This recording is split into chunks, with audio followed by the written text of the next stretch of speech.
Hi, welcome to my channel. My name is Ralu and today's video is all about how and why I track my reading. The question of how I track my reading has a pretty simple answer overall, and that is that I've created my own little document in Canva in which I just keep track of everything that interests me when it comes to the books that I read. I will elaborate on that later because that's what I plan to do in this video. I plan to take you through this document. You should also know that I'm a bit obsessed with statistics and graphs and everything like that, so creating this document and updating it every month is just so much fun for me. If you also enjoy things like this, I think you will enjoy this video. Everything that I show you should be kind of adapted to what interests you, because while I keep track of the zodiac sign of every author that I've read so far this year, you may not give a fuck about that, and that's okay. There's things that some might consider very important about books, such as their genre, but personally I don't really care about that and I don't really track it. I think there's something slightly off about the way we talk about books on the internet, and I think it's starting to affect our real life experience with those books as well. The main thing I've noticed is how many people choose to focus on how many books they read instead of looking at what these books can actually do for them. I don't think we should judge people based on how many books they've read or how many books they read in a month. I'm making this video to remind you, but also to remind myself that we need to read with intention. We need to question what are the things that we hope to get when we pick up a book. We also need to question why we read in general. With all that being said, I'm just gonna get my laptop out and we're gonna look at all the things that are in this reading file, or whatever you want to call it. Before I show you anything, you have to promise me not to judge my graphic design skills, because this is Canva after all, and also I only make this for myself and I never considered anyone seeing it as well. So if you're into graphic design, certain things will piss you off, but you will have to keep it to yourself. Starting with my priority list, this is just a list of 10 books that at the beginning of the year I decided that I really want to prioritize. These are either books that have been on my TBR for a really long time, or they're just books that tie into certain topics that interest me or that I kind of decided that I want to learn more about this year. The ones in black and white are the ones that I haven't got to yet, and the ones in color are the ones that I have read, which means that I'm currently at the 50% mark in terms of progress with this list. I don't know if I will complete it, hopefully yes, but honestly, if I don't, I don't. At the end of the day, I made up these rules so I can also break them. That also applies to the next thing that I want to talk about, which is this small list of goals that I have in terms of my reading in 2026. Why are we starting with all these goals, you may ask? It's because I need to know what my purpose is when it comes to reading right now, and all those things will go hand in hand with all the charts and whatever else you'll be seeing in this document. The most important thing for me this year is to read more nonfiction, so I wrote down that hopefully at least 30% of all the books that I read this year will be nonfiction. This is because I discovered how many types of nonfiction I really connect with. For example, I love a good memoir. I also love reading people's journals, and I think my favorite subgenre of nonfiction is narrative nonfiction. The second thing I wanted to focus on was the way that I acquire books, or my shopping habits when it comes to reading. So I want to make sure that at least 50% of the books that I read this year are either thrifted or just read on my Kobo. The idea is to buy less brand new books and to just find other ways to get them. I also wanted to receive and read 5 arcs. I put this here because last year I made a NetGalley account and I got super into it. I was curious about a lot of the things that I was seeing there, and I wanted to continue my journey as a reviewer of these earlier copies. The next goal that I set for this year was to write more book reviews. Now, writing is my favorite form of self-expression. I would say I'm a lot better at writing than I am at speaking, so I always found it weird that my first instinct was to start talking about books online, but I never really thought of starting a blog or just writing these lengthy written reviews. So I was thinking 2026 is the year we lock in and we write these amazing long form reviews Turns out I am failing miserably because the intention was to have a written review for 80% of the books that I've read. And I think I've only written those for like maybe 10-20% of these books. Then I also wanted to read longer books. I wanted to read at least 5 books that are over 500 pages because I am a fan of them. I am a fan of just all the detail that you get when you read something longer. I am a fan of just how much you can immerse yourself in that world.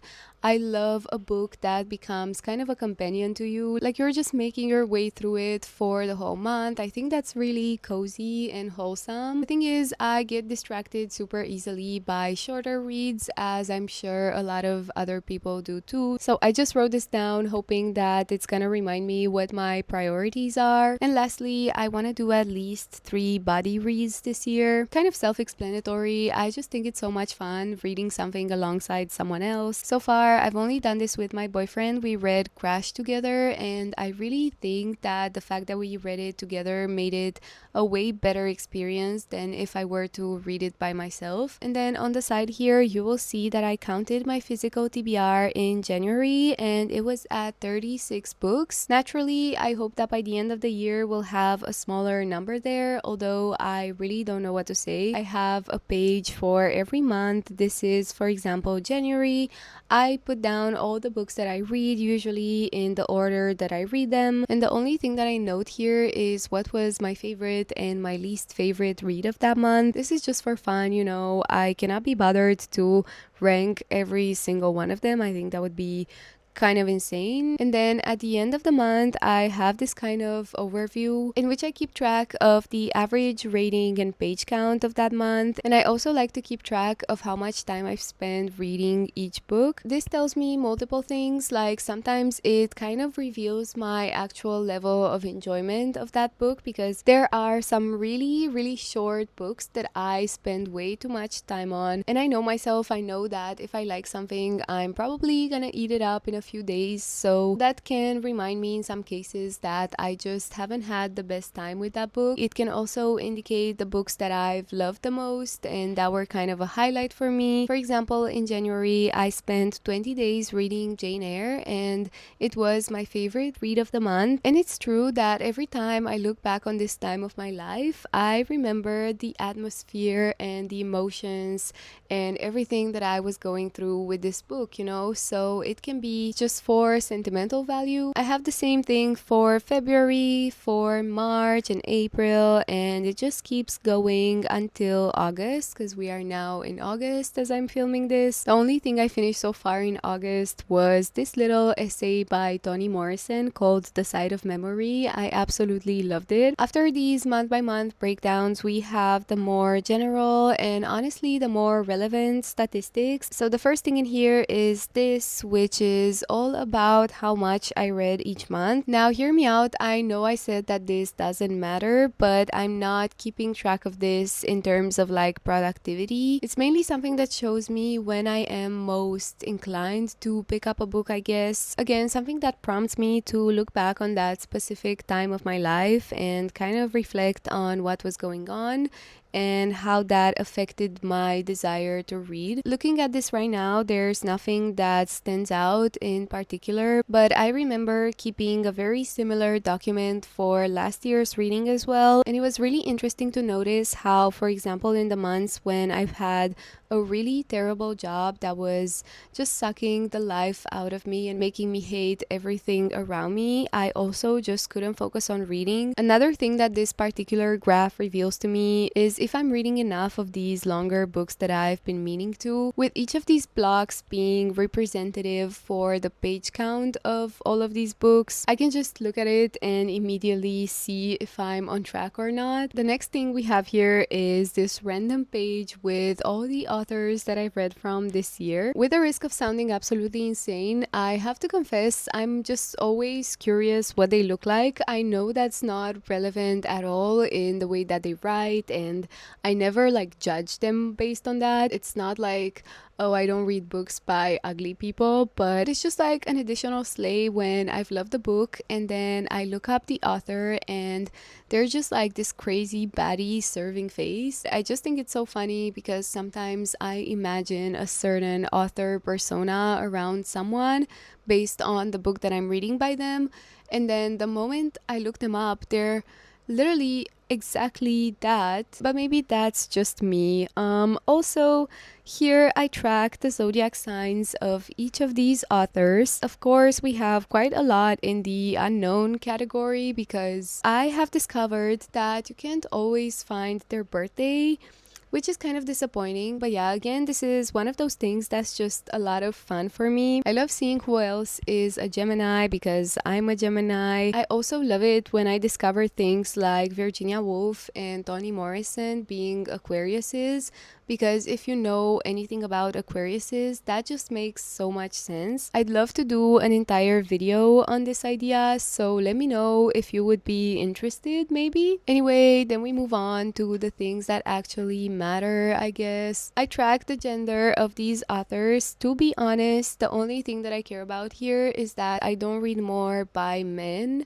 than I do by women or non-binary people. Like, I don't mind reading stuff written by men. I think there are amazing men in literature as well, but it's just that, like, you know, historically men have had a lot more time in the spotlight, and I don't want that to happen in my house, not on my watch. If you have suggestions of books by non-binary authors, you can comment them below because obviously I'm not doing so great in that department. Then I track if these are authors that I've read from before or if they're authors that are completely new to me. I like discovering new authors. I think it's really important to like constantly expand your horizons, you know, but I have to say sometimes I feel like I'm drifting away from all of my favorite authors. Like, for example, I don't know if I've read anything by Clarice Lispector so far this year, and I've read like 4 of her books last year. So it's little things like that that bother me a little bit, just because it's so easy to get lost in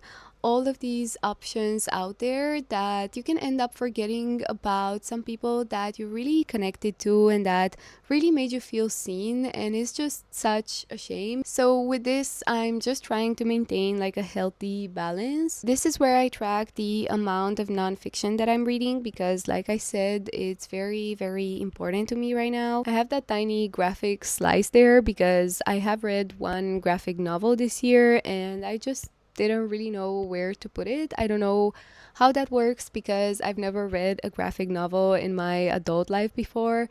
So, you know, I'm just letting it have its moment. And then the mixed category refers to books that, yeah, just combine a bit of both fiction and nonfiction.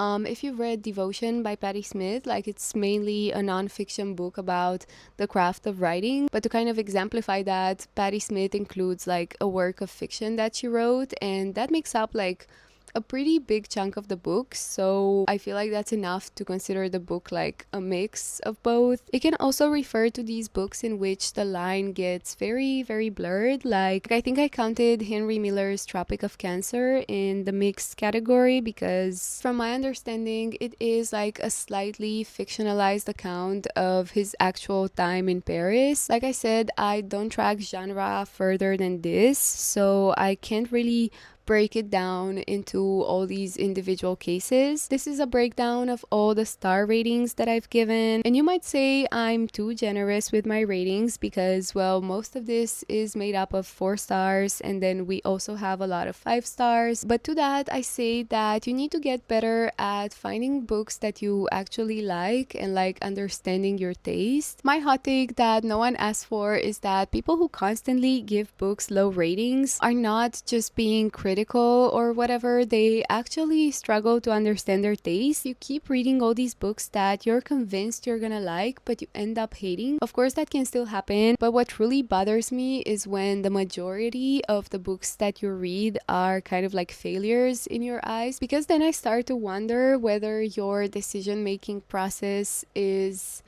good enough. Here I track whether I read a book on my Kobo or whether I read it as a physical copy. It has also happened that I had a physical copy of a book, but for practical reasons I had to get it on my Kobo as well. Here I look at how many books I bought brand new compared to how many I thrifted. I consider ebooks a different component to this, so they have their own little section. The gifted part is not referring to PR or anything like that. It's literally books that have been bought for me as a gift from one of my friends or from my boyfriend. So far, there's only 2 books in the gifted category. So if you're one of the people that I just mentioned and you're watching this right now, and then there's also that separate area for the advanced reader copies that I get digitally from NetGalley. I guess I could just mix that with the digital part, but I don't mind having them as 2 separate things. Then something pretty basic and self-explanatory is this map. I'm not gonna lie, I have a lot of improvements to make when it comes to this. As you can tell, if we go into the UK region, we're gonna find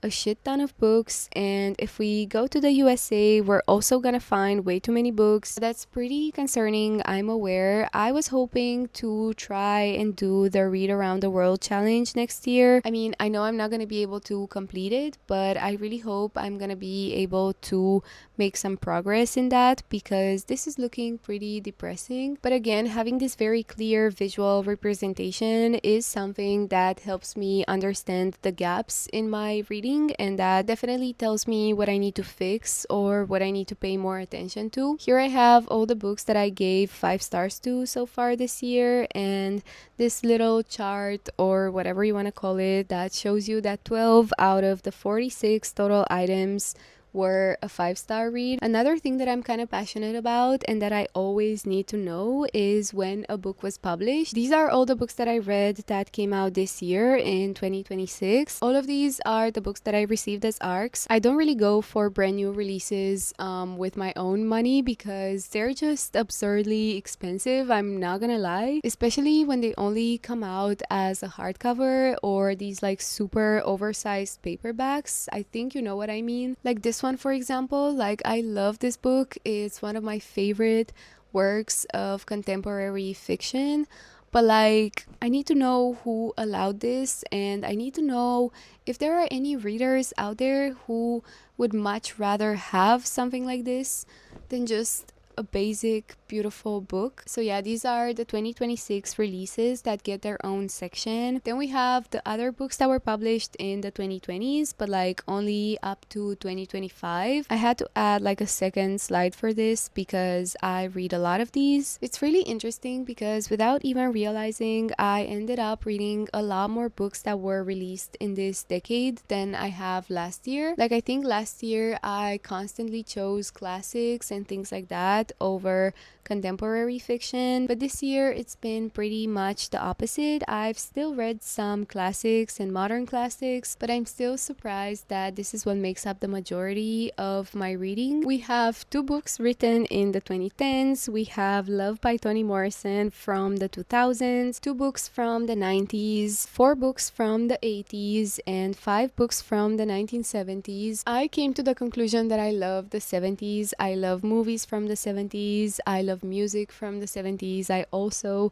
apparently love books from the 70s. I haven't read any books from the 60s or from the 50s this year, but I have read 3 books from the 1940s and 3 books from the 1930s. But then it turns out that I haven't read any book from 1900 all the way to the 1920s, including the 1920s. And then when it comes to the 1800s, just because I rarely read literature from that time, I have just kind of like put them all together. So we have these 4 books that I've read that were written over that entire century. Maybe this is something that I could focus on when it comes to my reading goals next year, because I'm not really avoiding these books. In fact, I kind of like them. So maybe I should pay more attention to the 19th century and just like try my best to include books from that period. And then the last thing that I have in here is a character list, which is a list of all the characters that I've liked in one way or another. We obviously have Jane from Jane Eyre. That's my girl. I feel emotional every time I think about her. From this Toni Morrison book, I have 4 characters written down, and I'm not even surprised because I think it's impossible to step into her universe and get to know these people and not feel some kind of attachment or connection to them. This book, Time of the Flies, I didn't really like, but there was this one character that kept me going that I liked so much, so I had to give her like a little mention in here. Taiwan Travelogue might be a controversial one because people tend to hate the 2 main characters of this book. I don't. I think they have a very interesting dynamic, and I think that they're both characters that you can analyze endlessly, which is just so much fun.